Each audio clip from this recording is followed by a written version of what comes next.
안녕하십니까. 신인균의 국방TV 데일리 디펜스입니다. 자, 오늘도 아주 중요한 주제로 여러분들과 같이 한번 분석을 해보겠는데요. 이스라엘과 북한 문제입니다. 북한이 이스라엘의 코트를 세게 건드리고 있는 것 같습니다. 자, 북한, 이스라엘에 사이버 공격을 했습니다. 자, 북한 반드시 보복을 당한다 라는 주제인데 보복 당하겠죠. 자, 어떻게 해서 반드시 보복 당한다라고 제가 제목을 적었는지, 또 북한이 무슨 짓을 저질렀는지, 앞으로 어떤 일을 당할지 한번 보겠습니다. 자, 북한이 미국 방산업체에 대한 전방위 해킹 공격을 했습니다. 미국의 정말 최대의 방산업체인 로키드 마틴이 북한의 해킹 공격에 털렸어요.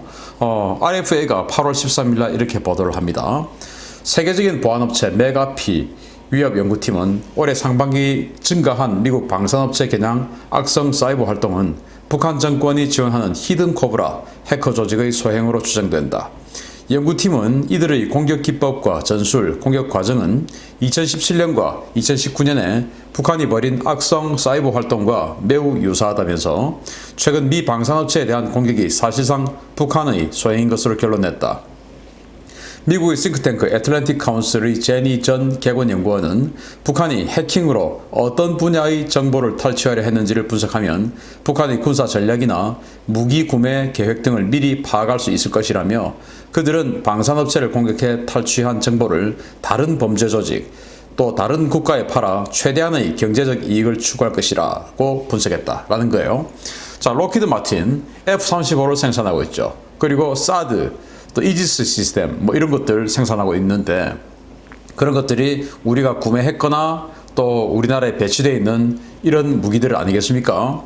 그리고 이제 패트리어트 미사일 이런 것들, 그러니까 미사일 방어 시스템, 그리고 우리의 가장 강력한 공격 시스템인 F-35, 이제 이런 것들이 로키드 마틴이 지금 생산하고 또는 관여하고 있는 그런 무기 체계들이에요. 북한이 아마 그런 걸 보고 싶었을 겁니다. 한국이 F-35를 배치를 했으니까 이 F-35에 어떤 약점이 있을까? 또 한국에 사드가 배치됐으니까, 또 패트리어트 미사일이 있으니까 이걸 어떻게 하면 뚫을 수 있을까? 또 한국이 또 이지스 함 3척 가지고 있는데 또 추가로 3척 더 구매를 하니까 이건 또 어떨까? 이런 걸 이제 궁금했겠죠. 그랬는데 지금 이 제니 전 연구원의 주장대로 북한은 자기만 이걸 가지고 있는 것이 아니고 그걸 다른 범죄 조직이나 국가에 팔아서 최대한 또 경제적으로도 이득을 볼 거다 이거예요. 그러니까 이란, 시리아 이런 나라들 똑같죠. 이란도 그 바다 건너편에 있는 UAE나 사우디에 이 사드라든지 패트리어트 미사일이 다량 배치가 돼 있고, 그리고 또 미국의 F-35 앞으로 이제 항공모함에 다량 탑재가 될 텐데 이런 것들, 시리아도 마찬가지고 이스라엘에 F-35 또 이제 이 F-35가 배치돼 있고, 또 이 사드나 패트리어트와 유사한 또 패트리어트 배치가 돼 있으면서 에로 시스템 이런 것들이 이제 다 배치가 돼 있죠.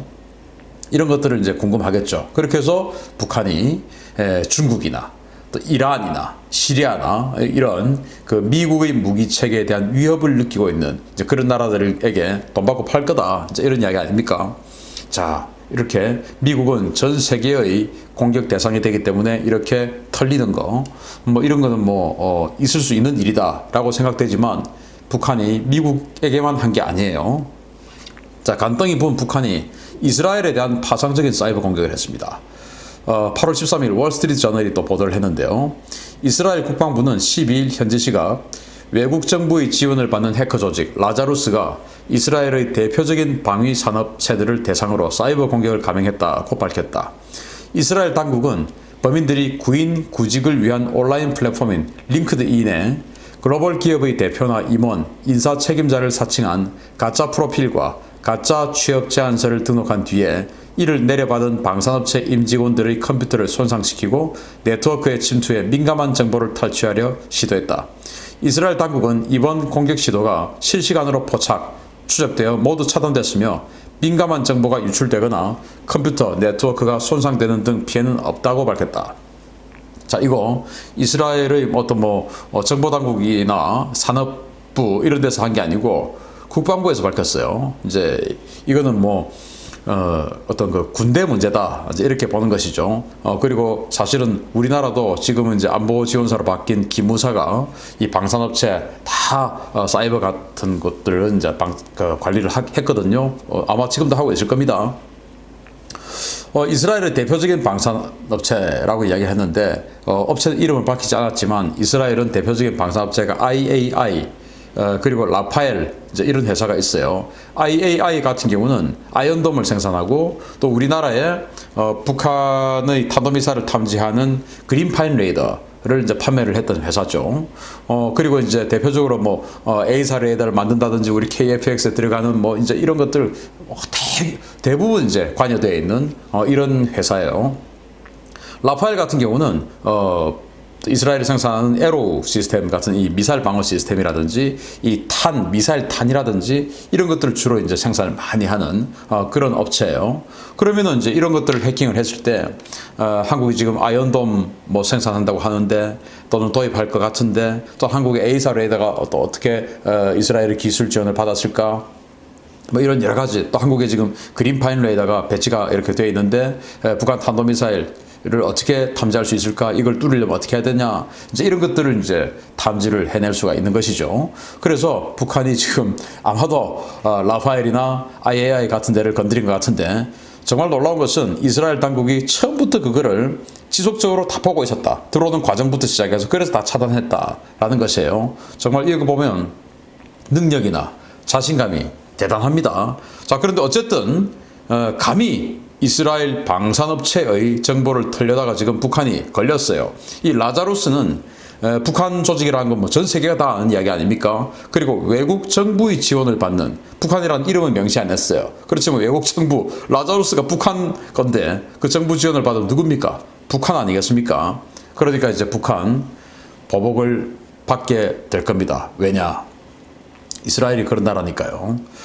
자, 북한 불과 석 달 전에 절친 이란이 당한 처절한 이 복수를 잊었나요? 자, 무슨 처절한 복수냐? 석 달 전 2020년 5월 19일 날 월스트리트 저널이 보도한 내용 중에 있는 내용인데 당시 이란이 이란 최대 항만에 엄청난 사이버 공격을 받아서 완전히 그냥 마비가 되어서 막대한 경제적 피해를 입었습니다. 그 내용 한번 보시겠습니다.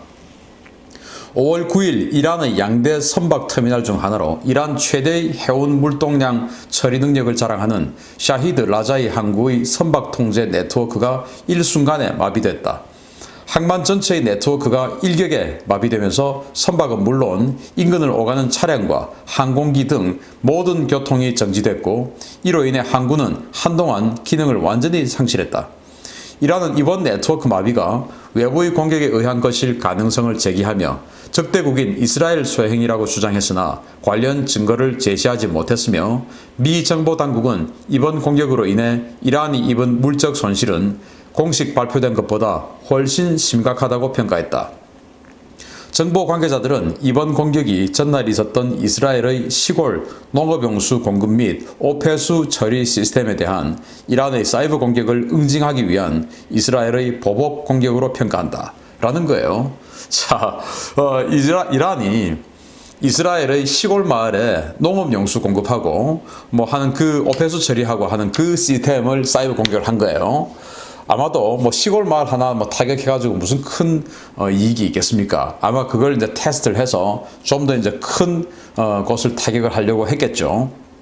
그런 어떤 그 연습 차원에서 한 공격이겠죠. 그런데 그 연습 차원에서 한 공격에 대해서 이스라엘이 바로 그 다음날 완전히 뭐 초강력 응징을 해버렸는데 이건 이스라엘이 아마도 많은 어떤 그 프로그램을 가지고 있었던 것 같아요. 이란의 항만을 마비시키는 공격 프로그램 또는 뭐 이란의 공항을 마비시키는 공격 프로그램 뭐 여러 가지 프로그램 가지고 있겠죠. 자기네들 인벤토리에 자 이번에는 농업용수 이것들 지금 했으니까 우리 뜨거운 맛 보여줘. 자 항만 마비시켜.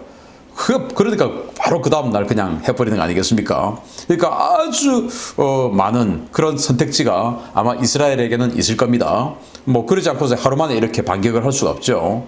그렇게 해서 이란 최대의 항만이 완전히 마비가 되고 그 인근의 교통까지 전부 마비가 돼. 예를 들어서 뭐 신호까지도 그냥 뭐 마비가 돼버리겠죠.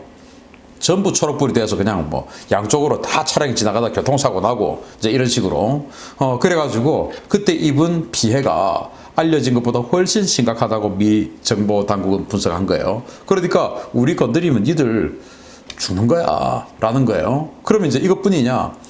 이때부터 시작해서 이란에 대해서 사이버 공격으로 추정되는 공격으로 인해서 또는 사보타주 직접 이제 어떤 하는 거 그런 걸 통해서 이란에 어마어마한 많은 사고가 납니다. 자, 그러면 이 이스라엘은 왜 이렇게 보복을 할까요? 또 제가 왜 북한이 이제 큰일 났다, 보복당할 거다라고 하는가요? 바로 유대인들의 특성이죠. 이에는 이, 눈에는 눈입니다. 이스라엘의 타협 없는 안보 원칙이죠. 그건 그들의 그냥 혈통에서 그렇게 나오는 겁니다. 왜냐? 태어나면서부터 그렇게 교육을 받아왔기 때문에. 뭐를 통해서? 바로 성경을 통해서. 여기 이제 이 구약 성경의 출애굽기 21장 24절에 보면 눈에는 눈으로, 이에는 이로, 손은 손으로, 발은 발로 갚을지라 라는 말이 있고요. 레위기 24장 20절을 보면 상처에는 상처로, 눈에는 눈으로, 이에는 이로 갚을지라. 남에게 상해를 입힌 그대로 그에게 그렇게 할 것이며. 이게 이제 둘 다 여호와 말씀인데 이런 식으로 교육을 받아온 거예요. 그리고 그들의 삶의 지혜라고 할 수 있는 탈무드에도 받은 대로 갚아라. 뭐 이런 말들이 막 굉장히 많습니다. 그래서 받은 대로 갚고 또 받은 대로 그냥 1대1로 갚으면 안 되죠. 더 큰 보복을 해야 이제 겁을 내죠. 그래서 받은 것 이상으로 갖고 있는 이스라엘입니다. 뭐 이런 것들은 이제 원비어 부모가 사실 그들도 유대인이에요. 그러다 보니까 이제 이 유대인 네트워크를 활용해가지고 지옥 끝까지 김정은을 쫓아가겠다라고 원비어 부모가 말하지 않았습니까? 그게 다 이렇게 유대인이기 때문에 하는 거예요. 자, 그래서 한 번 찍히면 지옥 끝까지 따라가서 응징한다. 연쇄 폭발에 시달린 이란입니다. 자, 이란이 그렇게 해서 6월 달부터 시작해서 뭐 그 이전에도 엄청 많지만 그냥 딱 한 달 정도 또 이 이후에도 이 데이터 이후에도 또 많아요. 지금 8월 초까지. 그러나 한 달 정도까지만 제가 언론 보도된 거 다 정리를 한번 해봤어요. 자, 2020년 6월 25일 날 테헤란 인근 파르친의 비밀 핵시설이 원인 불상의 폭발을 합니다. 6월 30일은 테헤란 북부 보건소가 여기는 이제 정부 관료 전용 의료 시설인데 아마 뭔가 VIP가 입원을 해 있었겠죠. 이때 새벽에 가스 폭발로 인한 큰 폭발이 일어납니다. 그리고 7월 1일 날은 테헤란 시내 공장에 여기는 이제 미사일 부품 생산 시설로 추정되는데 또 새벽에 원인 불상의 폭발 화재가 발생합니다. 나탄즈의 우라늄 농축 시설에 여기는 이제 이란 최대의 고농축 우라늄 생산 시설인데 심야에 원인 불상의 폭발이 일어납니다. 7월 2일이죠. 7월 4일은 아흐바즈 발전소가 폭발하는데 여기는 미사일 기지에 전력을 공급하는 곳입니다. 또 7월 7일은 바케르사르 공장이 폭발을 하는데 이건 핵개발 부품 공급 시설입니다. 그리고 7월 9일은 테헤란 서부의 창고가 폭발했는데 여기는 미사일이 은닉되어 있다고 보도가 나왔습니다. 7월 12일은 마샤흐 석유화학 공장이 폭발을 했는데 이건 역시 이제 석유화학 제품을 생산하는 곳이고요. 아바즈 송유관 역시 7월 18일 날 심야에 원인 불상의 폭발을 일으켰습니다. 또 7월 19일은 이스파한 화력발전소가 심야에 또 폭발을 했는데 여기는 군사기지에 전력을 공급하는 곳입니다. 자, 이런 식으로 뭐 하루말 다 하고 계속 원인 불상의 폭발 일어나는 거예요. 정말 황당하죠. 이게 이제 지금 8월 초까지 계속 이어지고 있습니다. 이거 그냥 뭐 그 관리를 잘못해서 계속 이렇게 폭발이 날까요? 그거 아니겠죠. 당연히 누군가가 사이버 공격을 해서 이 공격을 했던지 아니면 진짜로 가서 뭐 사보타주를 했던지 뭐 이런 거 아니겠습니까? 그래서 누구인지 알 수는 없지만 그 누구도 이거는 이스라엘 소행일 것이다 라고 생각하고 있죠. 그 누구나. 자, 그런 겁니다. 자, 이렇게 보복을 하는 거예요. 자, 그런데 이런 거에 대해서 이제 이스라엘 언론이 국방부 장관에게 질의를 하죠. 혹시 우리가 한 거예요? 질의를 하니까 국방부 장관이 의미심장한 경고를 합니다. 7월 5일이죠. 베니 간츠 이스라엘 국방부 장관인데 이 사람은 이제 총참모장 출신이에요. 그리고 특수전도 많이 했었고 그리고 총참모장 출신이면서 총리 경선에도 나갔었어요. 그래서 지금 이제 이 네타냐후 총리하고 경선도 하고 했는데 그렇지만 워낙 이제 이 능력을 인정받아서 경선자였지만 다시 이제 국방부 장관으로 임명을 했던 그래서 지금 활동하고 있는 그런 능력을 아주 인정받은 사람입니다. 이 사람이 뭐라고 이야기했냐? 핵무기를 가진 이란은 명백히 이스라엘의 위협이다. 이스라엘은 이란의 불법적인 확산을 막기 위해 모든 노력을 기울일 것이다. 그러나 내 입에서는 그 어떤 사건도 언급되는 일이 없을 것이다. 우리는 모든 노력을 기울여서 이란이 핵을 사용할 수 없도록 만들 것인데, 그러나 내 입에서는 그 어떤 사건도 우리가 했다라는 말을 안 한다. 묻지는 마라. 이거 마치 지난 2017년인가요? 폼페이오 국무부 장관에게, 당시 폼페이오 국무부 장관은 CIA 국장이었죠. 여기에 이제 대한민국의 자유한국당 국회의원들이 찾아가서 김정은 뭐 어떻게 할 건가 물어봤을 때, 김정은이 어느 순간 교통사고로 죽더라도 나에게 왜냐고 묻지는 마라 라고 이야기한 거하고 똑같은 이야기예요. 김정은 공작에서 제거하겠다. 우리 그 공작 준비하고 있다 라는 말을 폼페이오가 그때 농담적으로 돌려서 이야기를 했고, 여기도 우리 이란에게 계속 뭔가를 할 건데 우리가 했냐라고 묻지는 마라. 곤란하다. 말 안 한다. 이 말을 지금 국방부 장관이 한 거죠. 그래서 한다 이 말입니다. 자, 이스라엘에게 크게 한방 당했던 북한 전력이 있죠. 바로 용천역 교훈 잊었나요? 용천역 김정일이 중국 갔다 들어오다가 바로 김정일 지나가고 나서 이제 큰 폭발을 일으켰는데, 그때 우리는 또 많은 언론들은 김정일을 암살하려고 하는 테러였는데 이거 실패한 거다. 아깝다. 이런 이야기를 했죠. 그러나 사실은 그게 아닌 거였어요. 용천역 폭발 사고는 2004년 4월 22일 날 김정일의 특별열차가 평안북도 용천군 용천역을 통과하고 15분 후에 질산 암모늄을 싣고 정차해 있던 화차에서 폭발이 발생해 반경 4km가 파괴되고 대규모 인명피해가 발생한 사건입니다. 북한 당국은 이를 김정일 위해 시도로 보고 기폭장치인 휴대전화 금지 조치를 취했던 그런 때인데요. 이때 사실은 김정일은 안 죽었지만 누가 죽었냐? 북한에 들어가서 핵 관련 기술에 대해서 교육을 받고 연수를 받고 돌아가던 시리아의 핵 기술자 12명이 전원 폭사했습니다.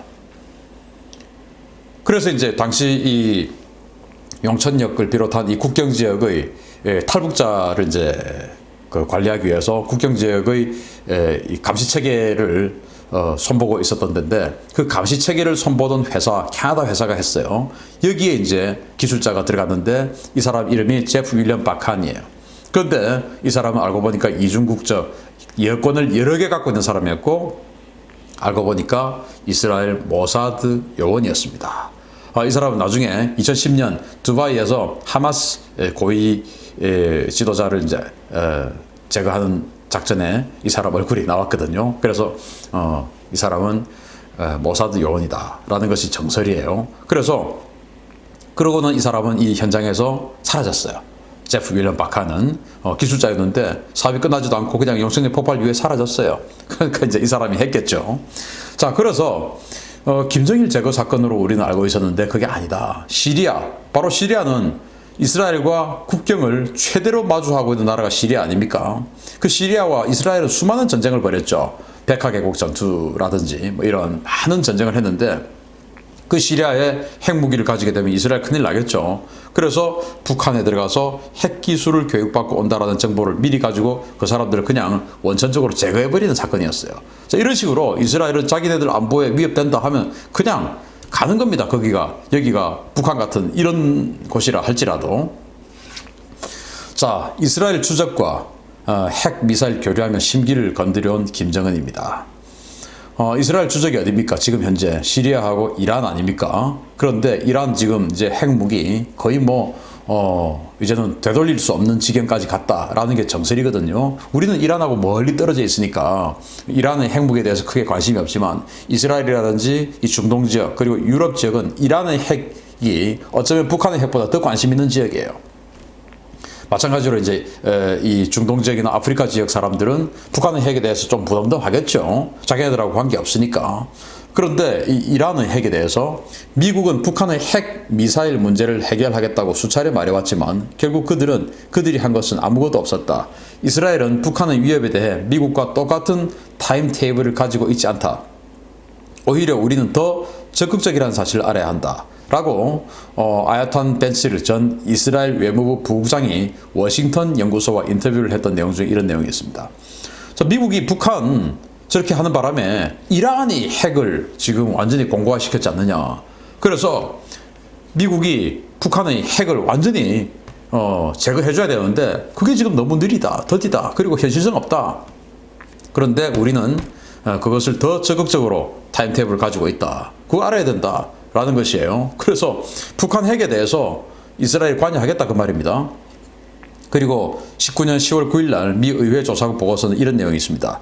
북한이 이란에 소형 잠수함 기술을 제공하고 핵과 탄도미사일 관련 협력을 지속 중인 것으로 파악하고 있다. 이거는 뭐 세상에 다 아는 이야기 아닙니까? 이란의 가디르급 잠수정이라든지 뭐 이런 것들, 그리고 지금 북한이 핵실험을 이란의 대행 핵실험을 해주고 있었다라는 그런 정황, 그리고 이제 이란의 탄도미사일 샤하브 뭐 이런 것들에 북한 기술이 들어가 있다라는 것들 뭐 다 지금 알려진 내용이죠. 근데 그 소형 잠수정 또는 샤하브 미사일, 핵무기 이런 것들이 누구에게 공격 들어가겠습니까? 바로 이스라엘이죠. 참을 수 없는 것이죠. 자, 그래서 마음만 먹으면 뭐든지 다 할 수 있다. 이스라엘의 가공할 공장 능력이죠. 지금 뭐 레바논에서 큰 폭발이 일어나서 수천 명이 지금 4천 명 이상이 사상자가 났는데 거기도 이제 질산 암모늄 비료가 폭발을 했다라고 하는데 용천역도 질산 암모늄, 레바논도 질산 암모늄이에요. 이거 이제 비료 만드는 데 다 들어가니까. 그런데 질산 암모늄은 비료 만드는 데 들어가니까 어디든지 다 있는 거예요. 이거 가지고 이제 폭발이 일어난 겁니다. 자, 그런데 지금 그로 인해서 레바논 정부 내각이 총사퇴를 했죠. 지금 총사퇴하기 직전의 그 내각은 바로 헤즈볼라와 연정을 하는 그런 정권이었어요.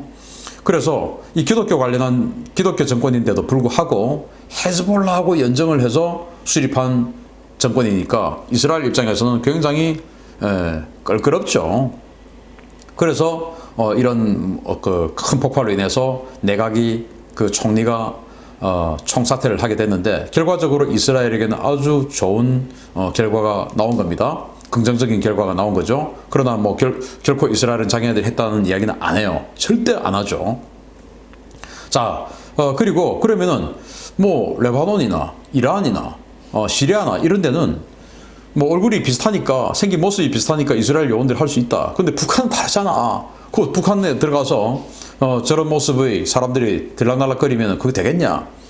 그렇죠. 맞습니다. 그렇지만은 북한도 완전히 북한 사람만 있는 게 아니고 외교관들 많이 있습니다. 뭐 핀란드인이라든지 핀란드 대사관, 영국 대사관 다 있죠. 근데 그 핀란드 대사관 직원, 영국 대사관 직원 이런 직원들이 모사드 요원이 한 명도 없을 것이라는 확신을 할 수 있습니까?